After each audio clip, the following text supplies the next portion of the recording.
It's an honor to be with you this evening. I applaud this event as a seminal moment in Mormonism's coming of age artistically. And I applaud those who have spoken of the need to cast a wide net and to make the term Mormon art as inclusive as possible. At the same time, though a planetary system may have many diverse bodies, planets and comets and nebular debris, it also has a center of gravity that gives the system its coherence and its identity. It is that core identity, or at least assorted core elements, that I want to explore this evening, not by way of definition or exclusion, but by way of interrogation and suggestion. So I intend my remarks as one entirely subjective starting point only for giving substance to the expression Mormon art. And my remarks consist of two parts. In the first part, I will begin with a general topic of ethical responsibility and art, and I will say something about how Mormon theology gives this topic very particular contours. In part two, I want to move from theology to a consideration of Mormon culture, and how what I am calling Mormon art, that is art that is informed by a uniquely Mormon consciousness, takes shape as an engagement with particular tensions that typify Mormon culture. Fiona and I have a home in the countryside of rural Virginia. We have a few acres, not many, just a few. Fiona has long said, I need a hobby, and that writing doesn't count. So I have taken up gardening, but I don't grow fruits or vegetables. I'm turning our woods into parkland. We have lots of beautiful hardwood, white oak, red oak, maple, hickory. We have giant yellow poplar, which the bees exploit for pollen and nectar, a few flowering dogwood, and then there are the scrubby pine and prickly holly and cedar and 1,000 species of weeds and brush and undergrowth. I work with an axe and a mattock. I'm clearing out the understory, one weed and one fern, and hardwood sapling and softwood tree at a time. Fiona wants it to look like Darcy's estate in Pride and Prejudice. I work a few hours most mornings, cutting and stumping and hauling everything to the fence line. I love this work. It's one of the deepest and most consistent joys in my life. It's a humble enough project that wouldn't impress a real farmer or woodsman. Joseph Smith and his peers could do a month's worth of my labors in a lazy weekend. But it's becoming my own sacred grove, so to speak, invested with my sweat and labor and deep affection for the land and its beauty. Most mornings I sit and pause at work's conclusion to admire my progress as the forest floor, swept clean of debris and any young growth besides substantial hardwoods, extends just a little further than it did yesterday.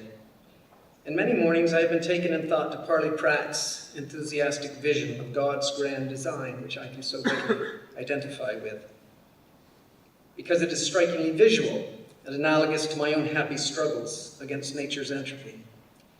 Men are the offspring or children of the gods, he wrote, and destined to advance by degrees and to make their way by a progressive series of changes till they become like their Father in heaven and like Jesus Christ, their elder brother. Thus perfected, the whole family will continue to organize, people, redeem, and perfect other systems which are now in the wombs of chaos.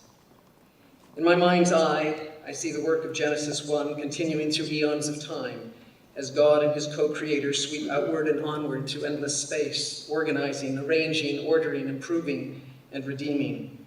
The great gardener cultivating and nurturing and unfolding a beauteous cosmic garden. Friedrich Nietzsche was, unexpectedly, in accord, I think. Entropy, disorder, chaos are the natural way of things.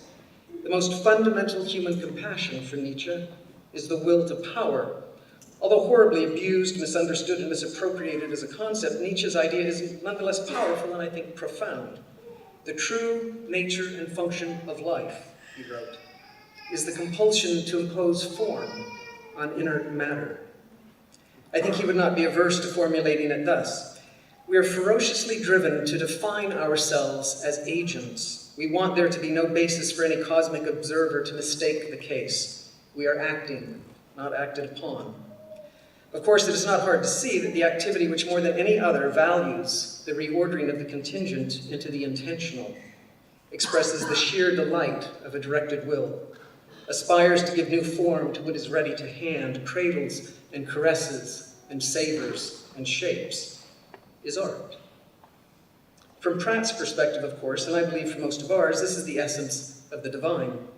God moves through the void, giving form and definition to cosmic dust, separating earth from sky and land from sea, animal from animal, plant from plant, and woman from man. And everywhere he leaves his imprint. Thus, Nikolai Berdyaev is able to say, God created the world by imagination. But what is the nature of God's artistry? In the sublime language of Isaiah, the Messiah will come as the great healer, transformer, and alchemizer. He will give unto those who mourn beauty where there were ashes, the oil of joy for mourning, the garment of praise for the spirit of heaviness. How can the artist operate in solemn imitation of that kind of creative activity? In this sense, there is a sacred dimension to all art, and I mean art here in the broadest sense of creators, improvisers, and chroniclers, that takes as its province the human condition, human suffering, and human destinies. Because its materials are human, and because of its undeniable affective power, the moral weight of the artist's vocation is profound, if sometimes oblique. Artists have long agonized over the possibility, for example, that art can allow us to make the suffering of another into an object of merely aesthetic pleasure. Dylan Thomas, in a brilliant but disturbing poem, swore he would never do such a thing, even as he did such a thing. Writing about a child who had burned to death in a London fire, he vowed never to let pray the shadow of a sound, or sow my salt seed in the least valley of sackcloth, to mourn the majesty and burning of the child's death. I shall not murder the mankind of her going with a grave truth, or blaspheme down the stations of the breath with any further elegy of innocence and youth. So much for good intentions. Not only did he turn the tragedy into exquisite poetry, he even punned about graves and grave truths along the way. A century earlier, William Wordsworth expressed the same worry.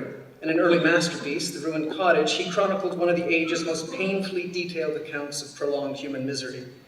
The poor woman, Margaret, suffers with her husband and children 2 years of famine, then he abandons her. The eldest child sickens and dies. Margaret seeks heavenly help and consolation, but God never responds. Her heart and health waste away. Her cottage falls into despair. Her wits fail her. The infant dies of neglect. Still praying for rescue, she dies in unremitting grief. Midway through this account, the poem's narrator stops his tale in worried self-recognition, saying, "But it were a wantonness, and would demand severe reproof, if we were men whose hearts could hold vain dalliance with the misery even of the dead, contented thus to draw a momentary pleasure." For some artists, however, a different imperative guides their work. Let me illustrate with a strongly worded critique of Francis Bacon by the great art critic Arthur Danto. Bacon specialized in bleak and grotesque depictions of post-war despair. One of his paintings sold for $142 million. I hope I already read that page. Which at that time was the highest price ever paid for a painting at auction. And I'm trying to move this slide along, and there we go. So I'm going to read, these are all the words of Arthur Danto, one of the most influential critics of our era. These depicted screams seem to entitle us to some attitude that they at least express an attitude of despair or outrage or condemnation, and that the artist is registering a moral view toward the conditions that account for scream upon scream upon scream. How profoundly disillusioning it is, then, to read the artist saying in a famous interview, "I've always hoped, in a sense, to be able to paint the mouth, like Monet painted the sunset." As if standing before one of these canvases, Bacon were to say, "Well, there, I think I very nearly got a screaming mouth, as it should be painted. Damned hard to do." To paint a scream, this is Danto still, to paint a scream because it is a difficult thing to paint, where the difficulty is not at all emotional but technical, is really a form of perversion. As humans, however, we cannot be indifferent to screams. We are accordingly victims ourselves, manipulated in our moral being by an art that has no such being, though it looks as if it must. It is for this reason that I hate Bacon's art." Close quote. If I can suggest what I think is at stake here, one might say it is different conceptions of knowledge, of the kind of truth the artist designs to depict. And here's where Mormon theology makes an implicit argument for privileging, in fact, for recognizing one specific kind of knowledge. Mormons seldom allude to God's omniscience. In fact, there is dispute as to whether or in what sense our God is possessor of all knowledge. I want to suggest that we are right to be suspicious of the connotations, if not actual denotation of the term. By the connotations, I mean imagining an objective posture transcending all subjectivity, devoid of any bias or point of view. The great theologian Dietrich von Hildebrand explains how what he calls the hypertrophy of intellect poses a similar problem on the human scale. He writes, "When knowledge about an object eclipses knowledge of an object, when knowledge that is predicated, when that knowledge that simply observes is not predicated on an appropriate response to another, then we can say that those people do not really live, who can neither love nor experience real joy, who have no tears for things that call for tears, whose knowledge even is deprived of all depth and real contact with the object. Such objectivity," he continues, "fails to conform to the real features and meaning of the cosmos." The philosopher Thomas Nagel makes the same point, that subjective knowledge is the only knowledge there can ever be of an experiential reality. In his essay on What Is It Like to Be a Bat, he writes, "Whatever may be the status of facts about what it is like to be a human being or a bat or a Martian, these appear to be facts that embody a particular point of view. It is difficult to understand what could be meant by the objective character of an experience apart from the particular point of view from which the subject apprehends it. After all, what would be left of what it was like to be a bat if one removed the viewpoint of the bat? Certainly it appears unlikely that we will get closer to the real nature of human experience by leaving behind the particularity of our human point of view. That is, anything that detaches from a specific viewpoint does not take us nearer to the real nature of reality. It takes us further away from it," he writes. Now, I give these and could give other examples to suggest the sense, and I'll make the connection with theology in a moment, to suggest the sense in which an imagined, non-perspectival omniscience would encompass no meaningful knowledge at all. For instance, consider this unsettling speculation from the realm of conventional Christian thought that follows logically from a conventional view of omniscience. Quote, "One scholar argues that from the perspective of God, the laws of physics governing our universe are extremely mathematically elegant and beautiful. And as a result, God might have an appreciation of them that outweighs more humanly concerns, like suffering. Human suffering might therefore flourish in the world because God may not see evil the same way we do, or because God may see the existence of that evil as an acceptable trade-off with beauty." By contrast, I want to argue that what conventional theism sees as the limitation of the Mormon God is in actual fact representative of the only fullness of knowledge that is either possible or desirable. An eternal Mormon God who is located in space and time with particular values, ideals, and projects, and who would always see something particular in a given circumstance, who would always be on the inside, not as a kind of ineffable immanent, but as a being thoroughly imbricated in relationships. And that is the kind of experiential knowledge we are called to emulate. In Restoration Scripture, when Enoch approximated God's eternal perspective, his ascension was not experienced as objectified omniscience. He experienced what Solomon experienced, an enlarged heart. His relational situatedness in the vortex of human-lived reality was amplified, not distanced. His heart swelled wide as eternity. This may be the sense in which, as Dorothy Sayers writes, a work of creation is always a work of love. So I offer that discussion as just one instance of how I imagine Mormon theological positions as informing a particular kind of approach to artistic creation. Let me switch now to a conversation about Mormon culture. Nothing is more indeterminate, wrote the great German philosopher Johann Gottfried Herder, than this word culture. Frederick Bernard points to Herder's observation that a people may have the most sublime virtues in some respects and blemishes in others, and reveal the most astonishing contradictions and incongruities. Therefore, Bernard writes, a cultural whole, so think of Mormonism in this case, a cultural whole is not necessarily a way of referring to a state of blissful harmony. It may just as conceivably refer to a field of tension. A field of tension seems to me a particularly apt way to characterize Mormon culture. And here I'm referring to the work that I did earlier that Richard has so kindly referenced in People in Paradox. It may be that all systems of belief rooted in the notion of a God who dies have, as Chesterton suggests, a collision and contradiction at their heart. Yet Mormonism, a system in which Joseph Smith collapsed sacred distance, between a whole series of opposites into radical juxtaposition, seems especially rife with paradox, or tensions that only appear to be logical contradictions.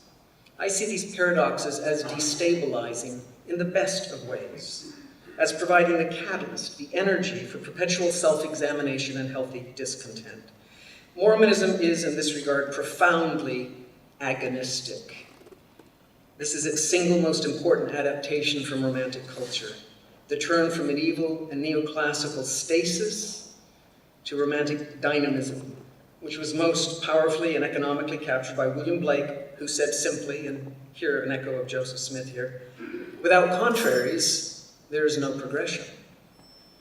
So one premise that I would assert as integral to any conceptualizing of Mormon culture or a Mormon aesthetic is that it is at its heart an immersion in irresolvable contraries. And like Wordsworth in his magnificent Intimations Ode, which we quote for all the wrong reasons, Mormonism at its best celebrates precisely those points of indeterminacy and friction, what the poet called obstinate questionings, fallings from us, vanishings, shadowy recollections. Mormonism does not take refuge in facile resolutions, whereas the entire Christian tradition is predicated on a founding myth that sets good in direct opposition to evil in the garden story. Mormonism begins with cognitive dissonance. Eve's choice is, of course, good versus good. Emerson wrote of art, our music, our poetry, our language itself are not satisfactions but suggestions. Unluckily, the main attention in art has been diverted to this object. The old aims have been lost sight of, and to remove friction has come to be the end. Mormonism, however, is rich in its paradoxes. I have identified some of the more prominent as searching versus certainty, and this is where I find the technical problems emerging once again. There we go, does that work? And this is my favorite photograph of church history, which Richard referenced just a moment ago, the adobe hut of Orson Pratt rising in the shadow of the Salt Lake Temple as a defiant affirmation of the inevitable synthesis of science and religion, of faith and scholarship. So Mormonism takes that tension and insists that there can be a reconciliation. A second tension that I will speak more about tonight is that of what I call the tension between the sacred and the banal. And I think I can preach a whole sermon with this juxtaposition. What other religious group on the planet can be one moment in the most sublime of settings in front of a sacred altar, and the next moment they're underneath a basketball hoop stepping on Cheerios? Regarding that tension between the sacred and the banal, Mormonism's key heresy is precisely in this domain, I am convinced, as a matter of both theory and historical fact. Mormonism's heresy is in the concrete particularity of the content of that faith, its refusal to recognize a divide between the quotidian, the earthly, the physical, the real, and the transcendent, the ineffable. Protestantism, well, let me begin with a personal anecdote that explains this. It was actually a seminal moment in my own professional and intellectual formation. At the University of Richmond, I had a colleague of another faith who had the most visceral, emphatic hostility toward Mormonism that I have ever experienced in my life. And it was quite disconcerting. And finally one day I pressed him. Gardner, I said, you gotta tell me, what is it about Mormonism that just sets you off? He said, do you really want to know? I said, yeah, give it to me straight. And he said, do you really believe that 1,000,000 years from today, you will be creating worlds and peopling them with your own posterity? And I said, I'll answer that question if you answer me one first. What will you be doing in 1,000,000 years? And he said, growing in the grace of Christ. And I said, no. 1,000,000 years from today, the 29th of June, I knock on your door in heaven at 5 o'clock in the afternoon. What will you be doing? Puffed himself up, and then all the air went out of the balloon, and he said, I see your point. Anything I say would sound absurd. It is not the content of Mormon articles of faith that have ever been the problem. It is their specificity. Protestantism, as Charles Taylor notes, flattened the supernatural into what he called the buffered self and its mental states. It thoroughly disenchanted the world. Mormonism moved in the opposite direction. It collapsed sacred distance not by eliminating the transcendent, but by infinitely expanding the immanent. It is important, I think, for us to recognize that this is what is at work in the story I just told about my colleague. This re-enchantment of the quotidian represents the most fundamental conceptual divide between Mormonism and the modern world, and Jared spoke about that very powerfully earlier today. In the modern world of secularism, but also of the Protestant West. That is why LDS art, at least Mormon religiously themed art, cannot entirely adopt the worldview of Catholic or Protestant. Let me illustrate with a few suggestive pieces that I think show what is at stake here. This is one of the most magnificent pieces in the Western world, Santa Teresa in Ecstasy by Bernini. The immediate challenge of rendering the sacred in Mormonism is this: we can revert to neither winged angels nor rapture in the face of the ineffable.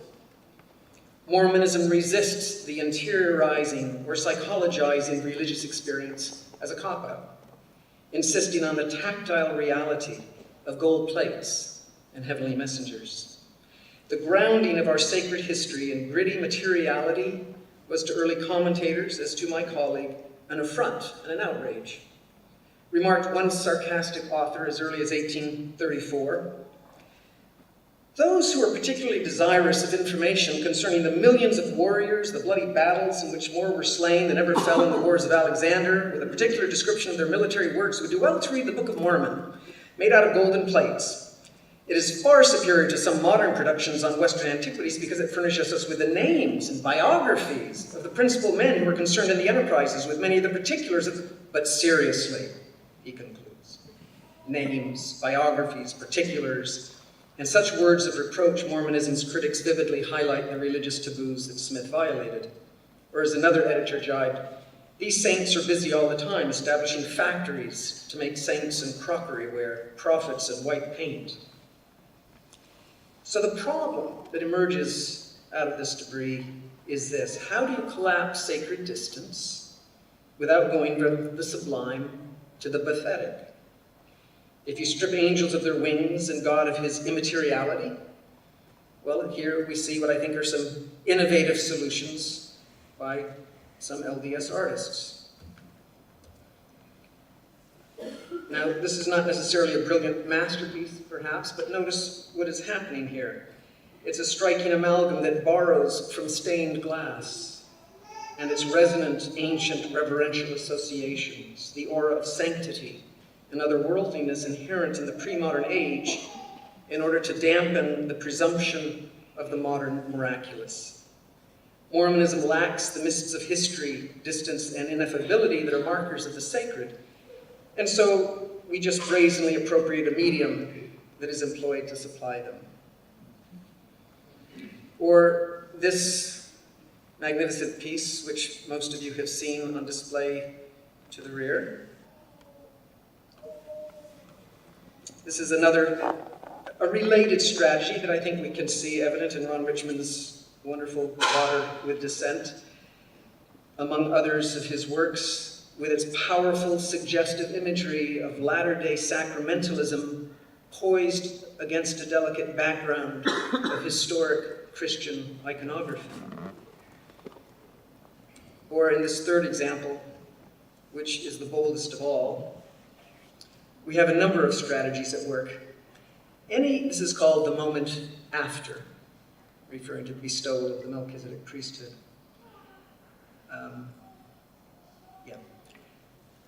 Any domesticating attempt to mythologize, allegorize, or interiorize this account of heavenly visitations is emphatically precluded by the medium.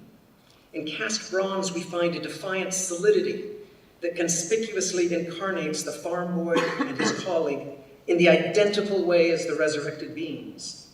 And yet, there is the slightest hint of celestial mobility and fluidity in the capture not of an emblematic static event, but of the moment in real time, moving time, with real psychological and emotional valence that continues unfolding seconds later, locating the historic event in an ongoing continuum that connects directly with us and incorporates the viewer in its temporal domain. This is no monument to a frozen myth that forever lingers outside of human time. It allows us rather to see the celestial as it bleeds into and suffuses our own world and then casually slips out again. Rather like that most startling moment in the Book of Mormon, when Nephi says with guileless matter-of-factness, "I returned from speaking with the Lord to the tent of my father." Let me move on to the second set of paradoxes which I mentioned, and this is perhaps the most fertile in Mormon art history, Eden and exile. A radical theology emphasizing chosenness and exclusive stewardship over divine truth and authority, a history of persecution and alienation from the American mainstream, together with enormous institutional demands of religious commitment, personal sacrifice, and distinctive religious practices, have welded the adherents of Mormonism into a people who so powerfully identify with one another that one writer did not hesitate to call them the only instance in American history of a people who became an ethnic community. Casting all others as Gentiles and fellow Christians as inheritors of great apostasy, this rhetoric of difference, together with a history of persecution and geographical remoteness, compounded their isolation into a virtue and a sign of blessedness. So here's where we get the paradox. The quest for Zion was for the saints a search for Eden, but it was always an Eden in exile. The cost of chosen status appears recurrently in the Mormon psyche as both nostalgia and alienation. And the opposing movement toward integration into the larger world they had fled was fueled by both a longing for inclusion and an imperative to redeem the world. From its earliest days, Mormon converts embraced a sense of themselves as a people of covenant, peculiar, chosen, but their art and literature reveal recurrent unease with such difference. Isolation is often felt as a burden of exclusion and is frequently transformed into a quest for connection in universals. In her novelistic treatment of this paradox, the great Mormon author Virginia Sorensen makes such alienation a general rather than individual consequence of LDS history and theology. The irony is that in a gospel of universal brotherhood and sisterhood, rooted in a commission to proselytize the world, it is so marked on every hand by borders, boundaries, and radical difference. In Sorensen's novel, the character Mercy, a pioneer recently arrived in Utah, notes this existential isolation. She is torn between a sense of pride in this tightly knit, cohesive, chosen community and her feeling of loss and alienation from everything she once knew. And she reacts with a powerful nostalgia for connectedness in a passage of remarkable poignancy. As it rose higher, it paled, and presently was the moon she knew. There, that was better. After all, the moon had no right to be different anywhere. Even if a woman came west with her family looking for home and everything else changed, the land and the people and the talk even, and living grew to be an intense and difficult thing, she should still be able to look up and see the moon the same. Like the heroine whose life she chronicles, Sorensen's work maintains a fragile dialectic, trying to skirt the perils of complacency toward one's own culture on the one hand, and repudiation of a larger social and cultural identity on the other, fully at home in neither realm. Her fate itself embodied this same paradox. Her work was praised in the New York Times, The Nation, and elsewhere, but it was condemned by LDS leaders. Poignantly human, opined Newsweek's critic. Too ordinary, complained John Widtsoe. So Mormons insist on the need for a gospel restoration, but they then feel the sting of being excluded from the fold of Christendom they have just dismissed as irredeemably apostate. This double-mindedness, it seems to me, is blatantly manifest in this portrait of Brigham Young's family. Started in Nauvoo and finished while he was living at winter quarters. Pioneer in 19th century language, of course, was often an epithet that today we would translate as hick. And so we find here a moment before Brigham was, it seems to me, one valid interpretation, is before he was fully comfortable owning the new identity as pioneers and refugees, and instead has himself depicted in the midst of a drawing room of a manor house. But I want to illustrate how powerfully conflicted these feelings of exclusion and chosen status can manifest, not in the production of Mormon art, but in the Mormon response to art. So let me take as a case study this painting right here by Dancourt Vageland. It was displayed in the Philadelphia Exposition in 1876. I'm sorry the resolution isn't better on that, but I'm hoping that the resolution is clear enough that some of you can detect some oddities about this painting called Campsite Along the Mormon Trail. So we want a little bit of interactive conversation going on here. Any of you notice anything strange about this campsite along the Mormon Trail? Okay, there's a fence and a house in the background. Those are going to be very important. A tambourine. That's one of the favorite instruments of saints going west was a tambourine, right alongside the accordion. No, that's a bit unusual. Anything else? Can you see what's going on back here? Maybe not. It's a little fuzzy, isn't it? But that's a woman with a shawl and a, what do you call that, like a turban, and a woman with a parasol and a lovely dress. The ethnicity seems to be not exactly Scandinavian or British. Okay, as I was researching this painting, I was puzzled, and I said, okay, I've got to get to the bottom of this. So I went to the University of Utah, and they dug it out of storage, brought it out so that I could look at it. And it's clear, these aren't Mormons. In fact, as I furthered my research, I discovered that the original title under which it was displayed was Gypsy Camp. So the question is, and the answer is going to be very instructive, how did that title transition from Gypsy Camp to Campsite Along the Mormon Trail? Who renamed it? And the answer is, we did. Mormons looked at this depiction of a gypsy camp and they saw themselves.